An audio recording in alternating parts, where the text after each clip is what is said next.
ఆంధ్రప్రదేశ్లో సోషల్ మీడియాలో జరుగుతున్న అసత్య ప్రచారాన్ని అరికట్టడానికి కొత్త చట్టం తీసుకుని రావడానికి గ్రూప్ ఆఫ్ మినిస్టర్స్ని వేశారు. ఇప్పుడు ఉన్నటువంటి చట్టాలన్నీ పరిశీలిస్తూ ఉన్నారు. సో త్వరలో ఒక కఠిన చట్టం రాబోతూ ఉంది. దాని గురించి కూడా మనం మాట్లాడదాం. నాగేశ్వర్ గారు, ఆంధ్రప్రదేశ్లో ఇప్పుడు ఒక కొత్త చట్టాన్ని తీసుకుని రావాలని అనుకుంటున్నారు. సోషల్ మీడియాలో విపరీతమైన అసత్య ప్రచారాన్ని జరుగుతుంది, దాన్ని అడ్డుకోవాల్సిన అవసరం ఉంది అని గ్రూప్ ఆఫ్ మినిస్టర్స్ని కూడా వేశారు.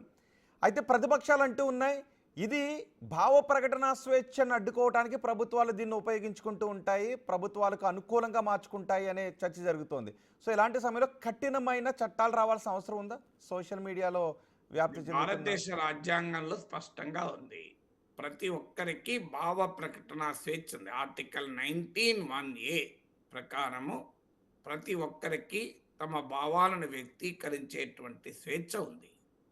సో దాన్ని ఫ్రీడమ్ ఆఫ్ ఎక్స్ప్రెషన్ అంటారు. ఇండియన్ కాన్స్టిట్యూషన్ ప్రకారము ఏ ఫండమెంటల్ రైట్ కూడా అబ్సల్యూట్ కాదు. సహేతుక ఆంక్షలు అంటే రీజనబుల్ రెస్ట్రిక్షన్స్ ఉంటాయి. సో ఈ సహేతుక ఆంక్షల్లో క్లియర్గా మొరాలిటీ ఇలాంటివన్నీ ఉన్నాయి, పబ్లిక్ ఆర్డర్.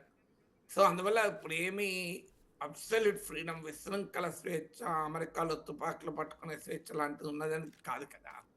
కానీ సమస్య ఎక్కడ వస్తుంది అంటే ఈ స్వేచ్ఛను విశృంఖలంగా వాడుకుంటున్న మాట నిజం. ప్రభుత్వాలు వీటిని నియంత్రించమంటే తమను ప్రశ్నించేటువంటి సోషల్ మీడియా పోస్టులు నియంత్రిస్తారు. తమ వారు చేసే సోషల్ మీడియా పోస్టులు మనం నియంత్రిస్తారా? ఇప్పుడు ఏ పార్టీ అయినా, ఏ ప్రభుత్వమైనా, తెలుగుదేశం ప్రభుత్వానికి కూడా సూటి ప్రశ్న ఏంటంటే, తెలుగుదేశం సోషల్ మీడియా ఈ రకమైన సోషల్ మీడియా ప్రచారానికి దూరంగా ఉందా? గుణమే చేసుకొని చెప్పమనండి. అబ్సల్యూట్లీ మేము మాత్రం చాలా హానెస్ట్గా ఇష్యూస్ మాత్రమే మాట్లాడుతున్నాం, ఎవరిని ఏమీ అనడం లేదు, బూతులు వాడడం లేదు, ఫేక్ ప్రాపగండా వాడడం లేదు అని ఏ పార్టీ చెప్పగలుగుతుంది చెప్పండి? సో అందువల్ల ఇప్పుడు సోషల్ మీడియా ప్రచారాన్ని ప్రభుత్వము నియంత్రించే పని చేస్తే ఈ గందరగోళానికి, ఈ దుర్మార్గానికి రాజకీయ పార్టీలన్నీ బాధ్యులే కదా. ఇందులో అధికారంలో ఉన్నా లేకపోయినా ప్రతి పార్టీ చేసే పని తమను ప్రశ్నించే ప్రతి ఒక్కరిని తీవ్రంగా తిట్టడము, వారిని అమ్ముడుపోయారని చెప్పి ముద్రలేయడము, అవసరమైతే వాళ్ళ బూతులతో అటాక్ చేయడము, ఇది అన్ని పార్టీలు చేస్తున్నాయి. తెలుగుదేశం కూడా అతీతం కాదు కదా. ఇప్పుడు అందువల్ల ప్రభుత్వము, గ్రూప్ ఆఫ్ మినిస్టర్ చెప్పాల్సింది, మా వాళ్ళైనా మేము నియంత్రిస్తాం అని ధైర్యంగా చెప్పడమే కాదు, చేసి చూపెట్టాలి. మీకు అది ఎక్కడ ఒక్కరిని ఎవరినో అరెస్ట్ చేశారు, తర్వాత ఏమైందో కూడా తెలియదు. సో అందువల్ల ఇందులో పార్టీలన్నీ కూడా ఈ ప్రాపగండా, సోషల్ మీడియా ఎనేబుల్ ప్రాపగండాలో పోటీ పడుతున్నాయి. ఇందులో ఒక పార్టీ ఎక్కువ, ఒక పార్టీ తక్కువ అని మనం మెజర్మెంట్ ఇచ్చి కొలవలేం. కానీ ఇందులో ఎవరు మాత్రం పూర్తిగా రెస్పాన్సిబుల్గా ఉంటున్నారని అనుకో. సో అలాంటప్పుడు ప్రభుత్వం నియంత్రించేటువంటి సోషల్ మీడియా పాలసీలో మరి ప్రతిపక్షాన్ని నియంత్రిస్తారా, అధికార పక్షం సోషల్ మీడియా విశృంఖలత్వాన్ని కూడా నియంత్రిస్తారా? ఇది సమాధానం చెప్పాలి. రెండవది, ప్రశ్నించడమే క్రిమినలైజ్ చేస్తున్న పరిస్థితులు ఉన్నారు. The dissent is being criminalise. ఎవరైనా అడిగారనుకోండి, సూపర్ 6 ఏమైంది అని, ఏమైంది అంటే చెప్పాలి, ఏమైంది, ఎలా అమలు అవుతుందని చెప్పాలి, అమలు కాని ఏమైనా ఉంటే మాకు టైం తీసుకుంటాం, అమలు చేస్తామని చెప్పాలి. కానీ తాట తీస్తాం, నాలుక చీరుస్తాం, మీరు జగన్కి అమ్ముడు పోయినావు అని మొదలు పెడతారు. మీరు విశాఖ ఉక్కును ప్రైవేటీకరణ ఆపారని మీరు అంటున్నారు, ఆపారా అని ఎవరైనా అడిగారనుకోండి, వాడి మీద బండ బూతులు తిట్టడం. సో మళ్ళీ తమను సమర్థించేవారు ఏం మాట్లాడినా ఇబ్బంది ఏమీ లేదు. సో ఇప్పుడు ఇక్కడ సమస్య ఎక్కడ వస్తుంది? మరి మీరు ఒకవేళ ప్రభుత్వం నియంత్రించాలనుకుంటే అన్ని రకాల సోషల్ మీడియా విశృంఖలత్వాన్ని నియంత్రించాలి. ఇది మొదటి క్వశ్చన్. రెండవది ఏంటంటే, ఎలా నియంత్రిస్తావు? సోషల్ మీడియాకు ఉండే ఛాలెంజ్ ఏంటంటే, నువ్వు కోట్ల మెసేజెస్, ఇప్పుడు వాట్సాప్లో సందేశాలు పంపుకుంటారు. వాట్సాప్లో ఏదన్నా ఇష్టం వచ్చినట్టు వాట్సాప్ యూనివర్సిటీ అంటారు, దాన్ని అబద్ధాలు చెప్తుంటారు. దీన్ని ఎవరు నియంత్రించాలి? అది ఎండ్ టు ఎండ్ ఎన్క్రిప్షన్ ఉంది. టెక్నాలజికల్గా కూడా ఎంతవరకు సాధ్యం? ఒక ఎంతమంది నియంత్రిస్తావు? ఇప్పుడు రాజకీయ పార్టీలు బాధ్యతాయుతంగా వ్యవహరిస్తాయని చెప్పినా, కింద జనం అలా ఉంటారన్న గ్యారంటీ ఏంటి? ఇప్పుడు తెలుగుదేశం పార్టీ మనం ఆ ప్రభుత్వంలో ఉన్నాం. మనమైనా మొదలు పెడదాం. బాధ్యతాయుతంగా ఉందాం. మనం ఎట్టి పరిస్థితుల్లో ప్రత్యర్థుల్ని కూడా అసభ్యంగా అనకూడదు. వాళ్ళ ప్రశ్నలకు సమాధానాలు చెప్దాం. ఫ్యాక్ట్స్‌తో సమాచారంతో కౌంటర్ చేద్దాం అని నిర్ణయం తీసుకుంటుంది అనుకుందాం. టీడీపీ సోషల్ మీడియా విభాగాన్ని కంట్రోల్ చేయొచ్చు. కానీ కింద ఉన్న సోషల్ మీడియా టీడీపీ అభిమాన శ్రేణుల్ని ఎవరు కంట్రోల్ చేయాలి? సో, అది ప్రాక్టికల్‌గా జరుగుతుందా? అందువల్ల మరి ఇక్కడ ఇంత విస్తృతమైన, విశాలమైన సోషల్ మీడియాను నియంత్రించడంలో టెక్నాలజికల్‌గా కూడా అంత సులభం కాదు. సో, ఇట్స్ వెరీ ప్రాక్టికల్‌గా ఎక్స్‌ట్రీమ్‌లీ డిఫికల్ట్ థింగ్.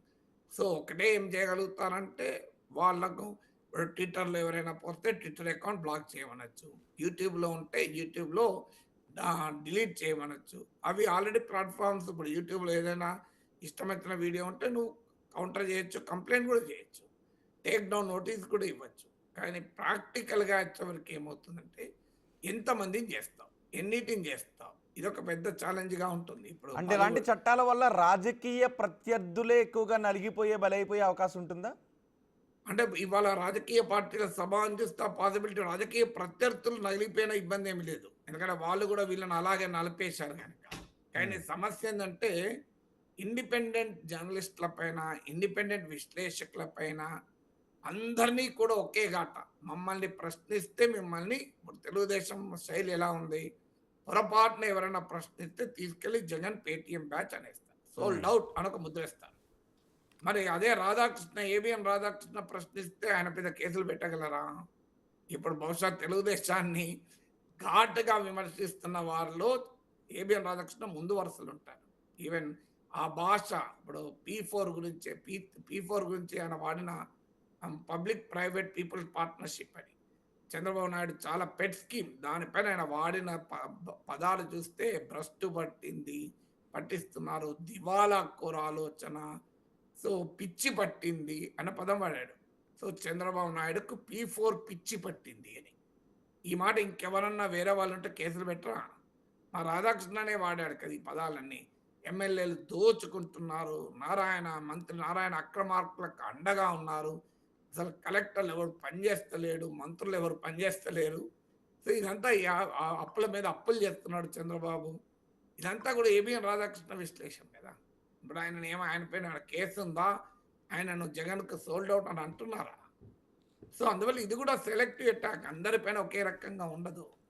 అందువల్ల ఇప్పుడు వైసీపీ వాళ్ళని, టీడీపీ వాళ్ళు ఏమనంటే నేను సీరియస్‌గా తీసుకోను. ఎందుకంటే వాళ్ళు అధికారంలో ఉన్నప్పుడు ఇలాగే బిహేవ్ చేశారు కదా! వాళ్ళేమి డిఫరెంట్‌గా లేరు కదా! వాళ్ళేం సత్య హరిశ్చంద్రుల్లాగా, శ్రీరామచంద్రుల్లాగా ఉండి ఇప్పుడు మమ్మల్ని ఇలా బాధిస్తున్నారు ఏంటి అంటే సమస్య.